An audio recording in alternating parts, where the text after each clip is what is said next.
ئەمە دیمەنی دەستگیرکردنی تۆمەتبارانە لەلایەن پۆلیسی سلێمانیەوە کاتێک لە دەست یاسا هەڵاتون. لە پەیجی پۆلیسی سلێمانیدا بە دوواداچوونم کرد بۆ چالاکیەکانیان.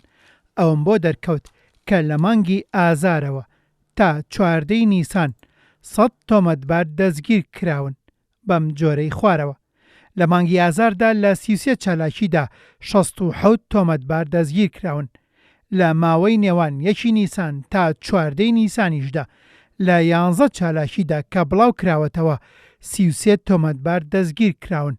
تۆمەتبار دەستگیر کراوە لە ساڵی 1992 بۆ 1993ەوە فەرمانی دەستگیرکردنیە بووە. ڕووداوەکانمان دیارە ڕۆژانە دیارە، بەڵام ئەمە کەڵەکە بووی چەند ساڵێکە. بۆ نمونە ئێمە ئەمر قەبزی ساڵی 92-93مان جێبەجێ کردو، کەسێکە کە تاوانێکی کردو و چۆتە دەرەوەی هەرێم و یا چۆتە ئێران یا وڵاتێکی تر و گەڕاوەتەوە بۆی کە ئەم مەوزوعە کۆن بۆ هێزەکان لە بیریان چۆتەوە، بەڵام مەتوانیمان دەستگیریکەین بەدەر لە ئەرکەکانی ڕۆژانی خۆمان کارەکەین. ئەوە ژوورێکی ئۆپراسیۆنە کە کارەکانی خۆیان کردل ڕێی بنکە و بەشەکانمانەوە.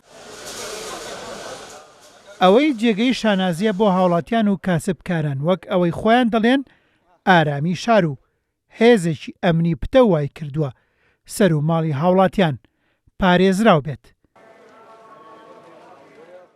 کامێرەی کورسات نیوز ڕای هاوڵاتیانی وەرگرت سەبارەت بەوەی کە پۆلیسی سلێمانی یەکەم بووە لە دەستگیرکردنی تۆمەتباراندا. ئەوە شتێکی باشە، معناوایە سەر و ماڵی هاوڵاتیان پارێزراوە و هاوڵاتیانی شاری سلێمانی بە ئاسوودەیی و ئیشوکاری خۆیان بەڕێوە بن. ئەبەت سلێمانی قەت بێ ساحب نەبووە، لەبەر ئەوەی ئەو ڕەوشە ئارامی لە سلێمانیا هەیە، باوەڕ ناکەم لە هیچ شارێکی عێراقا هەبێت.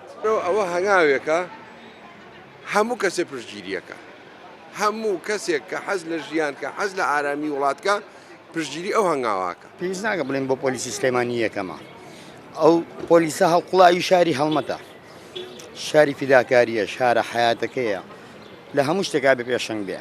زۆر باشی ئینشەڵڵا، قەت کارێکی وا باش خەڵ بەشی باش قەت ناڵێ خراپ، دەرەجەیەکە لە ئیشەکانە پۆلیسی سلێمانی. ئەگەر ئەوە نەبێت تر خۆ ناتوانین ماڵی شۆ دانیشی. ئەوە تا ئێواران کە ئەڕۆینەوە یەک پەردەیەکی پیاین و تەواوێتر، یعنی ئەمە دڵنیایی کە هەموو شارەکە ئارامە لەخوا بە زیادەوە، هیچ شتێکش لە ئاران نەبوو، تا تۆ شتێکشمان لێ نەبراوە. ئەمنیەت بە قووەت بوو، خەڵک کێشەی نییە، بەس کە ئەمنیەت بۆ خەڵک ئەترسێ لە هەموو شتێک خەڵک نەشتکردن نەبچێتە دەرەوانێ گرانی دروستە بێ، بە سپاس بەخوا ئەمنیەت زۆر باشە.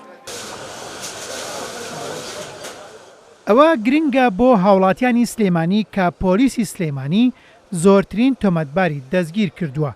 لەویش گرنگتر ئەوەیە کە خۆشیان داواکارن یاسا ئەرشی حەقیقی خۆی ببینێت و بێ جیاوازی تۆمەتباران بباتە بەردەم یاسا و سزای توندیشان بدات. هێمن قادر، کورتسات نیوز، سلێمانی.